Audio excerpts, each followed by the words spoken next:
Hello po sa inyong lahat mga ka-crypto. Ako po si Pinoy Crypto Trader at sa video na ito ay atin pong pag-uusapan ang tungkol dito kay Cardano, kung saan ang sabi po rito ay whale activity surges massively. What's happening? Ayan.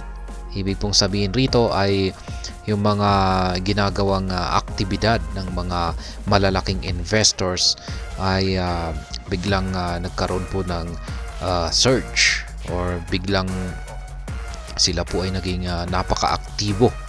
Ayan, kaya ang tanong dito ay ano nga bang nangyayari at bakit yung mga Cardano whales na ito or malalaking investor ni whale ay nagsisigalawan. Kaya ano kaya yung kanilang pakay o ano kaya yung kanilang motibo at bakit sila ay biglang nagkakaroon ng mga activity surges. At yan po ang ating pag-uusapan sa video na ito. Pero bago po tayo magpatuloy, ay nais ko lamang po munang bigyang linaw ang aking disclaimer kung saan ang nilalaman po ng video na ito ay hindi po ito isang financial advice. For education and information purposes lamang po ang layunin nito. Maliban po dito ay nais ko na rin pong magbigay babala na wala pong kahit anumang group chat ang Pinoy Crypto Trader. Yan, lapit pa natin ito. Ayan, para mas madali nating nababasa. Sabi po rito ay Cardano's mixed dynamic on market followed by surge in whales activity and it could be an important signal. Kaya yan, yung mixed dynamic daw po ni Cardano sa kanyang market ay sinundan ng isang surge sa mga activities ng mga whales. Kaya isa daw po itong maganda at saka mahalagang signal. Kaya yan. The Cardano network has seen a notable uptick in whale activity recently, with several metrics pointing to increased movement by large holders of ADA. This surge in activity could be indicative of a variety of market behaviors, including potential accumulation, redistribution, or even preparation for major network developments. Kaya yan yung posibleng yung surge daw po na ito sa mga aktibidad ng mga whales na ito ay siguro maaring nagpapakita raw po ito or indikasyon daw po ito ng isang market behaviors kung saan ay yung mga whales ay posibleng magdagdag pa ng kanilang holdings or mag-accumulate pa or mag-redistribute. Yan, i-redistribute po nila yung kanilang mga holdings.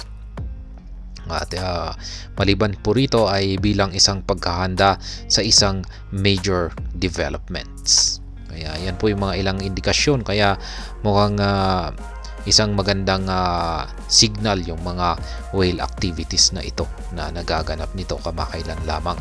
Let's dissect the data and analyze the accompanying chart to glean deeper insights into ADA's market dynamics. Firstly, the number of a large transaction has spiked, with the last 24 hours activity recording 6,980 transactions, an uptick from a 7-day low of 5,005.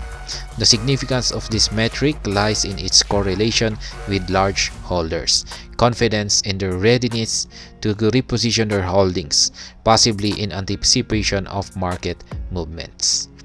Kaya yan po yung chart, number of large transactions dito sa ating bandang kaliwa at large transactions volume naman dito sa ating kanan. Ayan, ito naman yung bulls and bears. Moving to the volume of these transactions, we have observed a substantial 24-hour volume at 26.9 billion ADA, slightly down from the 7-day high of 29.4 billion ADA. Such high volumes are often a prelude for price volatility, as they represent considerable liquidity movements that can either stabilize or destabilize the current price levels. The price chart for Cardano paints a picture of recent market behavior, with ADA experiencing a compression pattern, often a precursor to a significant breakout. Kaya yan daw po si Cardano ngayon ay nakakaranas po ng isang compression pattern. Ibig pong sabihin ay maliit na lamang po yung espasyo na kanyang ginagalawan. Kaya hindi magtatagal ay magkakaroon po siya ng isang matinding breakout. The local strengths are evidenced by the price maintaining above key moving averages, suggesting an underlying bullish sentiment. Kaya yan na po yung kanyang local strength. Yan ay isa daw po itong evidence na siyang nagpapakita na yung kanyang presyo ay mananatili sa ibabaw ng moving averages. At ito po yung nagpapakita ng indikasyon or signal na meron itong bullish sentiment. However, weaknesses are also apparent, with the price failing to breach recent highs, hitting at a potential exhaustion or lack of buying pressure. Support and resistance levels are clearly delineated with a strong support zone around 0.4126, where the price has bounced off multiple times. Kaya yan, ito naman po yung presyo na ito, 0.4126 ay ito daw po yung matibay na support line ni ADA. Ayan, at tested na po yan, ilang beses na pong tumalbog yung market price ni ADA rito. At ayan, nagpapakita lamang na matibay ang support na ito, support zone. Resistance is seen near the 0.5591 level, which ADA has tested and retracted from, illustrating a ceiling that bulls have yet to convincingly break through. Ayan, ito naman ay isa naman po itong resistance level, itong 0.5591. Ayan, nagkaroon na po ng test dito si ADA. Sinubukan na po niyang basagin ito minsan, pero nabigo po siya. Kaya ayan, hanggang ngayon ay isa po itong nananatili pa rin po itong isang resistance na hanggang ngayon ay hindi pa nagagawang basagin ng market price ni ADA. Ayan pong muli, may nagpaparamdam, marami pong mga whales ang nagpaparamdam dito kay Cardano.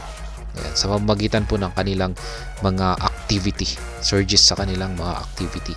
At ayon po rito ay mukhang isa daw po itong magandang indikasyon na si Cardano or si ADA ay aangat, yan, or tataas or lalago yung kanyang presyo. Kasi mukhang yung mga whale naman na ito ay yung kanilang ipinapakita ay mukhang maganda naman yung kanilang isinasagawang hakbang, yung parang ikabubuti at ikauunlad ng ecosystem ng Cardano. At ayan, hanggang dito na lamang po tayo sa video na ito. Sana po ay inyong nagustuhan ang aking paliwanag dito. Kung inyo po itong nagustuhan ay pag-click lamang po ang like button nito. Para naman po sa mga bago lamang dito, kayo po ay aking inaanyayahan para mag-subscribe. Pag-click na rin po ang bell icon nito dahil ito po ang siyang magsisilbing notification nito sa mga bago kong videos na akin pong ina-upload sa aking YouTube channel na ito. Marami pong salamat sa panonood. Ingat po tayo lagi at God bless po sa ating lahat.